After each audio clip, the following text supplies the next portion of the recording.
Good morning everyone. आज हम इस टॉपिक में रिकर्सन और इटरेशन के बारे में स्टडी करेंगे कि किस तरीके से पाइथन में इटरेशन और रिकर्सन का यूज किया जाता है। ठीक है, चलिए स्टार्ट करते हैं हमारा टॉपिक।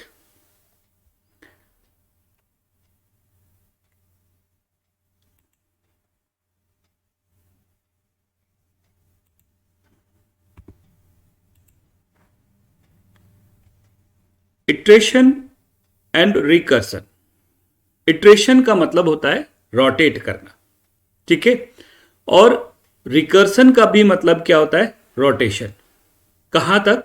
एक सर्टेन कंडीशन तक किसी चीज को जब हम रोटेट करते हैं तो उसको हम इटरेशन कहते हैं, और एक पर्टिकुलर वैल्यू तक हम उसको रोटेट करते हैं डिक्रीमेंट स्टेट में, तो उसको हम बोलते हैं रिकर्सन, दोबारा रोटेट करना। ठीक है, इस टॉपिक के अंदर हम कुछ डिफरेंट तरह के टॉपिक्स हैं कि किस तरीके से इटरेशन और रिकर्सन का टास्क होता है, कैसे उनका स्टैक प्रेजेंटेशन होता है, उसके बारे में हम आज डिस्कशन करेंगे। ठीक है,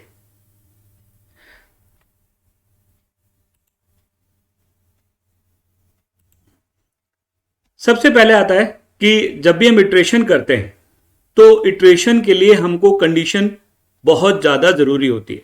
बिना कंडीशन के हम इटरेशन का टास्क परफॉर्म नहीं कर सकते। ठीक है, तो इटरेशन का टास्क परफॉर्म करने के लिए सबसे पहले हम किसको देखते हैं? Conditional execution. कंडीशनल एग्जीक्यूशन का काम क्या होता है कि हम सर्टेन किसी भी स्टेटमेंट को एक इफ स्टेटमेंट से कंडीशन के थ्रू डिफाइन करें, और अगर कंडीशन ट्रू है तो हम उस स्टेटमेंट को एग्जीक्यूट करें। मैंने पाइथन क्या करता है कि जब भी स्टेटमेंट को चेक करता है, इफ स्टेटमेंट को चेक करता है, तो बुलियन एक्सप्रेशन चेक करता है। ठीक है, बुलियन एक्सप्रेशन चेक करता है, अगर कंडीशन ट्रू है, 1 है, तो वो उसको एग्जीक्यूट कर देगा, और कंडीशन अगर फॉल्स है तो वो उसको एज सच ही रहने देगा।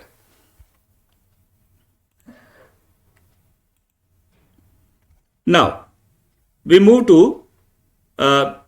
क्लियर। आई थिंक कि आपको कंडीशनल एग्जीक्यूशन का मतलब ये है कि जब कंडीशन ट्रू है तो वो स्टेटमेंट एग्जीक्यूट हो, और कंडीशन फॉल्स है तो कोई भी एक्शन परफॉर्म नहीं। ठीक है, सिंपल, इसको हम बोलते हैं simple if. This is called as simple if. Now next topic is alternative execution. Alternative execution हमने वैसे अब हमारे प्रीवियस वीडियो में हमने कंडीशनल स्टेटमेंट, कंट्रोल स्टेटमेंट का पाइथन के अंदर स्टडी किया था। ये उसी के पार्ट हैं, कंडीशनल स्टेटमेंट जहां पर हम इफ एल्स का यूज करते हैं, और लूपिंग स्टेटमेंट या इटरेटिव स्टेटमेंट जहां पे हम लूपिंग का यूज करते हैं। ठीक है, तो उसी चीज में अल्टरनेटिव एग्जीक्यूशन का मतलब होता है कि अगर एक स्टेटमेंट ट्रू है तो दूसरा वाला एग्जीक्यूट नहीं होगा, और अगर पहला वाला फॉल्स है तो दूसरा वाला स्टेटमेंट एग्जीक्यूट हो जाएगा।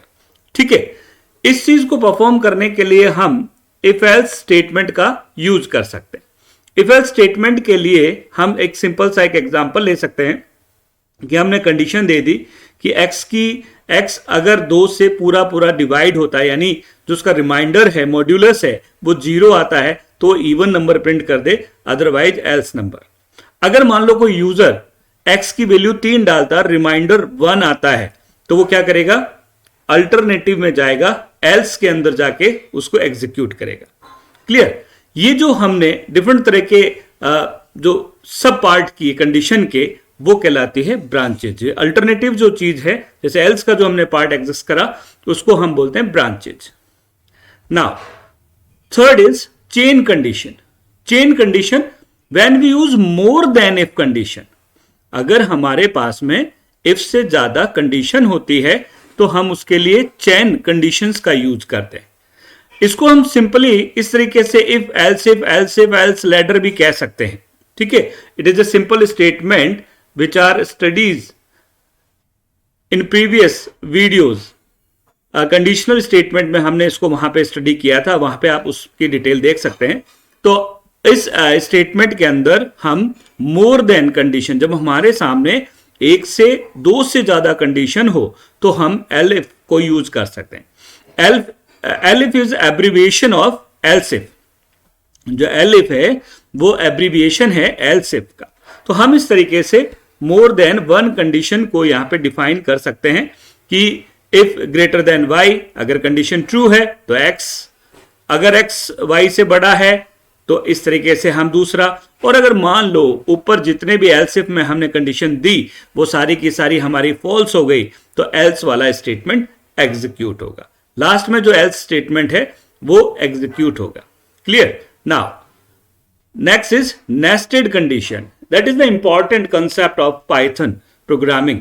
पाइथन प्रोग्रामिंग में या किसी भी प्रोग्रामिंग में नेस्टेड का इंपॉर्टेंट कंसेप्ट, इंपॉर्टेंट रोल होता है कि जब हमारे पास में एक कंडीशन के अंदर दूसरी कंडीशन या एक लूप के अंदर दूसरा लूप या more than one statement inside the other statement, that condition is known as nested conditions.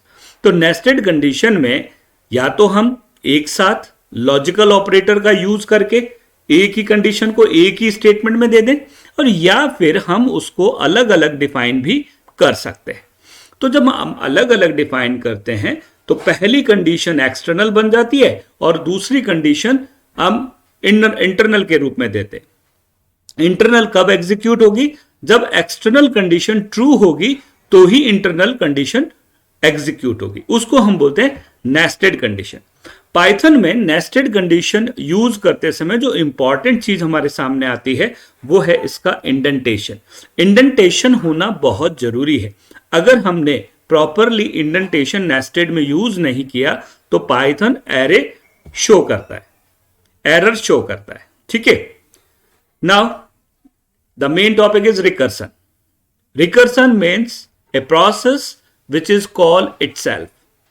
एक प्रोसेस, एक स्टेटमेंट जो अपने आप को कॉल करता है, दैट इज द रिकर्सन। वैसे कॉल करना फंक्शन मॉड्यूल के अंदर आता है। हमने पहले हमारे प्रीवियस फंक्शन मॉड्यूल का वीडियो हमने बनाया था, पाइथन फंक्शन का वीडियो बनाया, उसमें हमने पहले हम स्टडी कर चुके हैं कि किस तरीके से पाइथन में फंक्शन का यूज किया जाता है या फंक्शन को पाइथन में कैसे बनाते हैं, फंक्शन क्या होता है। हम एक स्लाइटली वापस यहाँ पे एक छोटा सा डिस्कशन आपको बता देता हूं। Function is a individual task which perform specific work. Specific task को परफॉर्म करने के लिए हम फंक्शंस को बनाते हैं। It's a modular programming. Function क्या है? मॉड्यूल्स हैं, प्रोग्राम के छोटे छोटे पार्ट हैं जो हम रीयूजेबिलिटी, यानी एक बार हमने बना लिया और जब भी हमको जरूरत पड़े हमको दोबारा उसको डिफाइन नहीं करना पड़े, केवल हम उसको कॉल करते हैं। That concept is known as function. ठीक है? तो रिकर्सन में भी क्या होता है? रिकर्सन में प्रोसेस अपने आप को कॉल करता है। इस प्रोसेस में कोई कंडीशन भी अपने आप को कॉल कर सकती है, फंक्शन भी अपने आप को कॉल कर सकता है। ठीक है ना? तो उसको हम बोलते हैं recursion. Now just for example, हम दो मिरर आमने सामने रख दें तो उसमें क्या होगा? एक दूसरे की फोटो वो एक दूसरे को रिफ्लेक्ट करते रहेंगे। That is the example of recursion. Recursion का जो बेसिक यूज है वो कॉमन मैथमेटिकल प्रॉब्लम्स को सॉल्व करने के लिए प्रोग्रामिंग लैंग्वेज में यूज किया जाता है। That is the simple structure for recursion. हमने एक रिकर्सन का प्रोग्राम बनाया, फंक्शन बनाया, जिसमें हमने इसी फंक्शन को कॉल कर लिया। हम जब इस फंक्शन को कॉल करेंगे तो फंक्शन क्या करेगा? अपने आप ही दोबारा कॉल करता रहेगा। That concept is the recursion. Recursion का सबसे अच्छा एग्जाम्पल है फैक्टोरियल। मैथमेटिकल एग्जाम्पल है फैक्टोरियल, जो अपने रिड्यूसिंग नंबर तक अपने आप को मल्टीप्लाई करता है। That is the factorial. और फैक्टोरियल का सबसे इंपॉर्टेंट फार्मूला ये है। फैक्टोरियल जब हम स्टार्ट करते हैं तो हम ये चेक करते हैं कि यूजर ने जो हमको नंबर दी है वो कितनी है। अगर 0 नंबर है, अगर हम फैक्टोरियल को 0 से, किसी भी नंबर को 0 से करेंगे तो 0 हो जाएगी। इसलिए हम ये चीज ध्यान रखते हैं कि यूजर ने जो फैक्टोरियल हम यूज करेंगे वो 1 से ही स्टार्ट हो। ठीक है? 0 से नहीं। तो 1 से स्टार्ट होता है। जितना यूजर ने नंबर दिया है उतना यूजर की एक एक नंबर लेस करता हुआ हम उस चीज को कॉल करते रहते हैं। ठीक है? दैट ये एग्जांपल हम इसमें यहाँ पे डिस्कशन करते हैं। फंक्शन के थ्रू फैक्टोरियल को हमने एक वेरिएबल या एक्स जिसकी वैल्यू हमने चेक करी, एक्स वैल्यू हमने पास करी। इस फंक्शन में हमने यूजर से वैल्यू ली है। यूजर से वैल्यू लेने के बाद में फैक्टोरियल फंक्शन को कॉल किया है और यूजर की वैल्यू उसमें पास की है। फैक्टोरियल फंक्शन में हमने इस वैल्यू को एक्सेस किया। ये डेफ का मतलब होता है फंक्शन, ठीक है, डेफिनेशन। यहां पे हमने यूजर की वैल्यू को एक्सेस किया और उसको चेक किया कि क्या यूजर की वैल्यू 1 है। अगर यूजर की वैल्यू 1 है तो ये 1 रिटर्न कर देगा, उसका फैक्टोरियल नहीं निकालेगा, क्योंकि मिनिमम बम है तो 1 का फैक्टोरियल 1 ही होता है, ठीक है। अगर मान लो 1 से ज्यादा है तो क्या होगा, ये फैक्टोरियल जो वैल्यू आपने ली है उसको मल्टीप्लाई करेगा और रोटेट करता रहेगा एक एक लेस करते हुए, कब तक, जब तक 1 नहीं हो जाए। जब तक ये कंडीशन 1 नहीं हो जाएगी तब तक ये फंक्शन अपने आप को कॉल करता रहेगा और जैसे ही 1 हो जाएगी ये वैल्यू नम को रिटर्न कर देगा और ये वैल्यू प्रिंट हो जाएगी। This is the simple concept for the factorial, ठीक है। नाउ सेकेंड एग्जांपल है फैक्टोरियल का फिबोनिक सीरीज।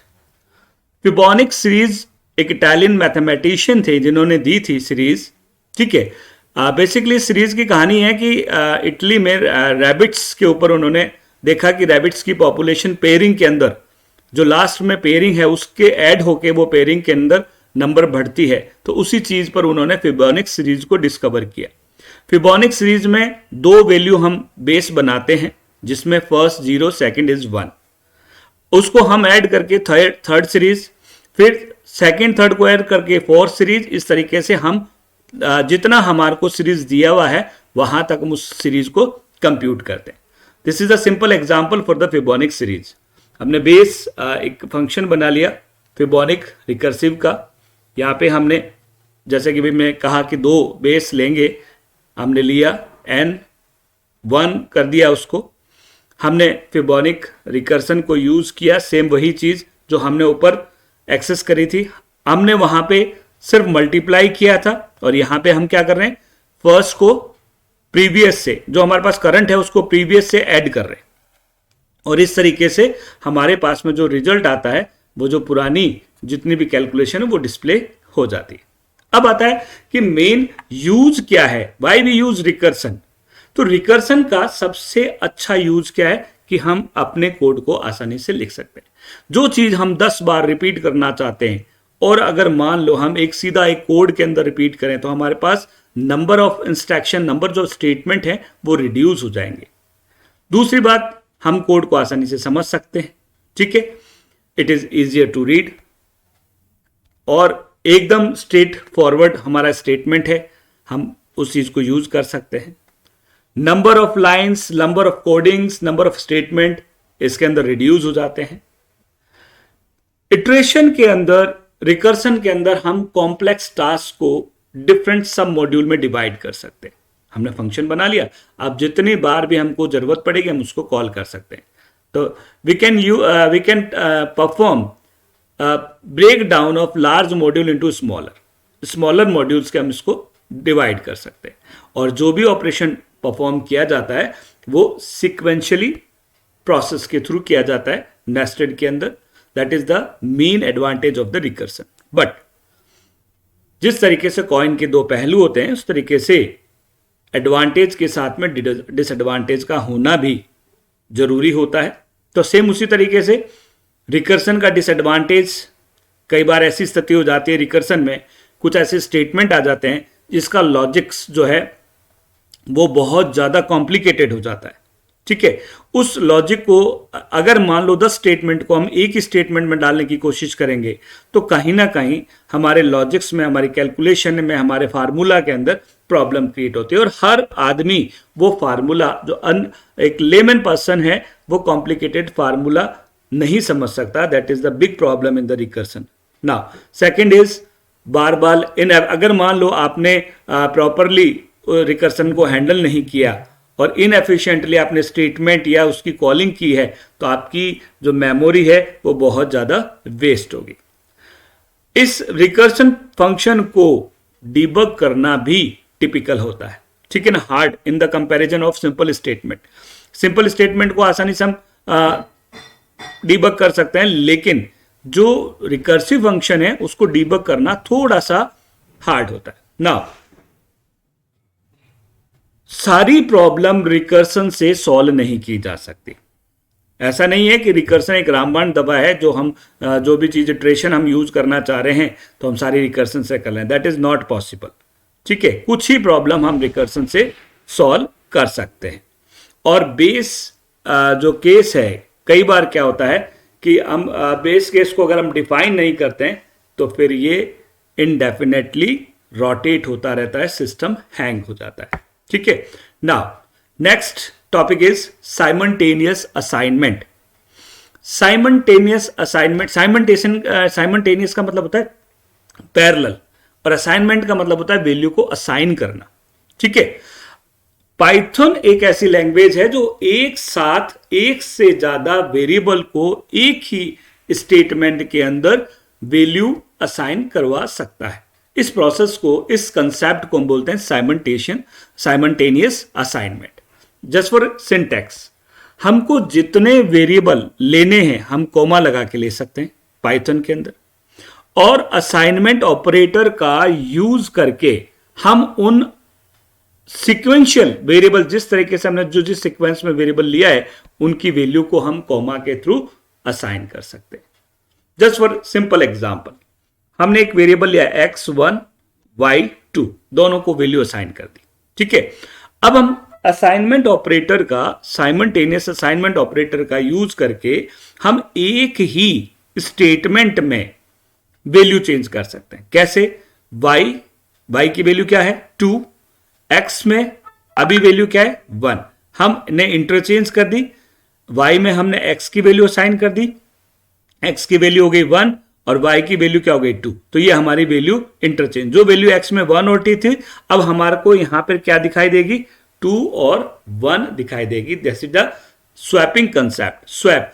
नहीं तो हमको क्या करना पड़ता, इसके लिए दो स्टेटमेंट और अलग से लिखने पड़ते। हमको लिखना पड़ता y is equal to x, फिर हमको लिखना पड़ता दूसरा statement x is equal to y। तो ये जो दो स्टेटमेंट थे वो हमने क्या कर दिया, इस स्टेटमेंट के अंदर बाउंड कर दिया। Now third is stack diagram of recursive function. किस तरीके से स्टैक डायग्राम के अंदर हम रिकर्सिव फंक्शन को डिफाइन करते हैं। रिकर्सिव फंक्शन हमने पढ़ लिया कि रिकर्सिव फंक्शन क्या होता है। अब हमारे सामने एक चीज है, what is the stack diagram. Stack data structure diagram है, ठीक है ना, जिसका सिंपल सा कंसेप्ट है फर्स्ट इन लास्ट आउट। जो पहले जाएगा वो सबसे लास्ट में बाहर आएगा। ठीक है, हम जिसको कहते हैं ना one open ended glass, one side open ended glass, हमने एक साइड ओपन किया है खाली। अब जो भी वैल्यू हम डाल रहे हैं, ठीक है, दैट इज द पुश। हम वैल्यू जो भी फीड करेंगे, जो सबसे वैल्यू फीड करेंगे वो सबसे नीचे जाएगी और जो सबसे लास्ट वाली वैल्यू है सबसे ऊपर आएगी। इसको बाहर निकालने को बोलते हैं पॉप करना। ठीक है, तो ये है स्टैक। अब हम आता है कि किस तरीके से अब हम रिकर्सिव फंक्शन को यूज करते हैं। तो रिकर्सिव फंक्शन मेमोरी के अंदर कैसे हमारी वैल्यू को इनपुट करता है, इसका जो प्रेजेंटेशन वो स्टैक प्रेजेंटेशन कहलाता है। ठीक है, रिकर्सिव। अब ये क्या करेगा कि जैसे हम जब स्टैक प्रेजेंटेशन करते हैं तो this is the structure for the memory cell. ये मेमोरी स्टैक का सेल है कि मेमोरी हर ब्लॉक के अंदर जितना भी हमने फंक्शन बनाया है, फंक्शन में हमने जो जो भी चीज डिक्लेयर की है, चाहे लोकल डेटा हो, चाहे उसके पैरामीटर हो या उसका रिटर्न है, वो उसी के कॉपी बना देता है। जितनी बार भी हम उसको कॉल करेंगे वो एक कॉपी क्रिएट करेगा और उसको उस पर्टिकुलर मेमोरी लोकेशन पर स्टोर करता रहेगा। That is the main concept of the recursion stack. ठीक है, हम जितनी बार भी उसको कॉल करेंगे एक मेमोरी बंच बनेगा और उस मेमोरी बंच में हम उसको सेव कर देंगे। पाइथन इस चीज के लिए क्या करता है, एक फाइल बनाता है अंडरस्कोर मेन अंडरस्कोर डॉट के नाम से, जो सबसे ऊपर होती है, टॉप पर होती है। इसमें कोई भी वैल्यू नहीं होती है, इट जस्ट वर्क्स, और कोई भी चीज पास नहीं करती है, लेकिन ये बाकी जो अंदर के जो मॉड्यूल्स है उन सबको मेंटेन करती है। Now we just see this example. हमने 3 वैल्यू इनपुट करनी, ठीक है। अब हमने 3 वैल्यू को इनपुट करने के लिए स्टैक बना दिया। अब जब स्टैक करेंगे तो जो मेन है वो ये वाली है। हमने पहली वैल्यू 0 डाली तो सबसे नीचे जाएगी, ठीक है। ये हमारी इंडेक्स है, ये जो नीचे है वो हमारी इंडेक्स, ठीक है ना। स्टैक क्या करता है, इंडेक्स मेंटेन कर लेता है और सबसे पहले वैल्यू 0 पे डालता है, उसके बाद में ऊपर क्रिएट करेगा 1 2 3। जब हम इसको एक्सेस करना चाहेंगे तो हम कैसे एक्सेस करेंगे, फर्स्ट जो सबसे लास्ट में है, सबसे पहले कौन बाहर निकलेगा, 3 निकलेगा, फिर 2 निकलेगा, फिर 1 निकलेगा और सबसे लास्ट में 0 निकलेगा। That is the stack diagram of recursion. Now while statement, जिसको हम बोलते हैं इटरेशन या लूपिंग। वैसे तो पाइथन में बहुत सारे लूप हैं जो हमने हमारे लूपिंग वीडियोस के अंदर डिटेल में बताया हुआ है। मैं आपको स्लाइटली यहाँ पे डिस्कस वापस एक बार रिमाइंड करवा देता हूँ कि लूपिंग का मतलब होता है रोटेट करना। किसी भी टास्क को, किसी भी स्टेटमेंट को एक सर्टेन कंडीशन तक रोटेट करना लूपिंग या इटरेशन कहलाता है। पाइथन में मेनली ये दो काम फॉर और वाइल के द्वारा हम यूज कर सकते हैं, ठीक है। तो वाइल, यहां पर हम स्टडी करेंगे वाइल स्टेटमेंट की। सिंपल सा है, वाइल के साथ में जब भी कोई हम लूपिंग वाला या इस तरह का स्टेटमेंट यूज करते हैं तो 3 कंडीशन बहुत हमारे लिए जरूरी होती है। फर्स्ट कंडीशन, कहां तक हमको रोटेट करना है, ठीक है। देखो लूपिंग के लिए 3 हम लेमन एंड कंडीशन कह सकते हैं। पहली हो गई स्टार्ट, कहां से लूप चालू होगा, दूसरा एंड और तीसरा एग्जीक्यूशन, ठीक है। 3 कंडीशन किसी भी लूप को चालू करने के लिए बहुत जरूरी होती है। तो हमने यहां पर स्टार्टिंग को एक क्या बोलते हैं, इनिशियलाइजेशन, एंडिंग को टर्मिनेशन। एंडिंग कंडीशन चेक करती है कि आपका लूप कैसे चलेगा, चलेगा कि नहीं चलेगा। इसको लूप चलाने का काम एंडिंग कंडीशन चेक करेगी, ठीक है। तो अगर मान लो लूप की कंडीशन ट्रू है तो ही लूप चलेगा, अगर फॉल्स है तो नहीं चलेगा। That is the important thing for the while statement. While statement में लूप कब चलेगा, जब आपकी कंडीशन ट्रू होगी। और थर्ड इज एग्जीक्यूशन यानी प्रोसेसिंग, इंक्रीमेंट या डिक्रीमेंट, लूप आगे फॉरवर्ड की जाएगा या बैकवर्ड आएगा।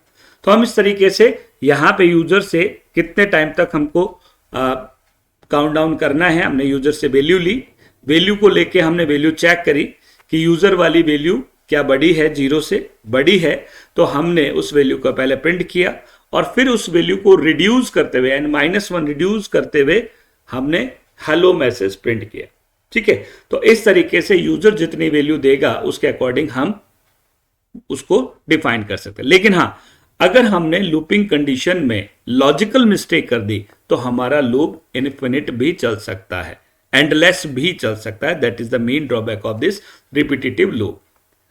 Now implementation of 2D matrix, ठीक है। हम 2D मैट्रिक्स को कैसे इंप्लीमेंट करते हैं, अब हमारे सामने 2 चीजें आ गई। 2D का मतलब होता है 2 डायमेंशन, डायमेंशन का मतलब रो और कॉलम, ठीक है। हम एक टेबल बनाते हैं, टेबल में क्या होता है, रो और कॉलम होता है। तो जो हमारी ये जो टेबल है, इस टेबल के अंदर ये हमने बना दिया रो और कॉलम। ये जो ऊपर से जो दिखा रहे हैं ये सारे क्या है, कॉलम, और ये जो साइड से पूरा का पूरा रिकॉर्ड हो रहा है ये है आपका रोज, ठीक है। मैट्रिक्स का मेनली यूज होता है हमारी डीबीएमएस में, डेटाबेस मैनेजमेंट सिस्टम में। डेटा को हम मैट्रिक्स के अंदर ही मैनेज करते हैं, ठीक है। अब आता है कि मैट्रिक्स का कैसे बनाई जाएगी, बहुत सिंपल है। मैट्रिक्स बनाने के लिए हम 2D एरे का यूज करते हैं। एरे भी हमने डेटा टाइप वीडियो के अंदर हमने डिटेल से हमने वहां पे स्टडी की है, लेकिन मैं यहां पे दोबारा एक इंट्रोडक्शन देता हूं। एरे मेमोरी लोकेशंस होती हैं, ग्रुप ऑफ वैल्यूज को होल्ड करती हैं। सिमिलर होमोजीनस डेटा टाइप है, होमोजीनस वैल्यूज को एरे स्टोर करता है। We can perform various type of array, it may be one dimension, 2 dimension and multi dimension, ठीक है। तो हम जितना डायमेंशन है उतनी इंडेक्स को क्रिएट कर देते हैं। 2D में हम 2 इंडेक्सेस को क्रिएट करते हैं, पहली D1 और दूसरी E1। 2 हमने इंडेक्सेस क्रिएट कर दी और हमने एरे बना दिया। This is a simple structure for the creating array. 2D array बनते हैं हमारी, क्या बन जाएगी, मैट्रिक्स बन जाएगी। ठीक है, अब इसको हम क्या कहेंगे, अगर 2D एरे को हम डिफाइन करना चाहते हैं तो एक एरे में दूसरा एरे जब हम डिफाइन करते हैं तो 2D एरे हो जाता है, यानी दो स्क्रिप्ट, एक रो को रिप्रेजेंट करती है, एक कॉलम को रिप्रेजेंट करती है।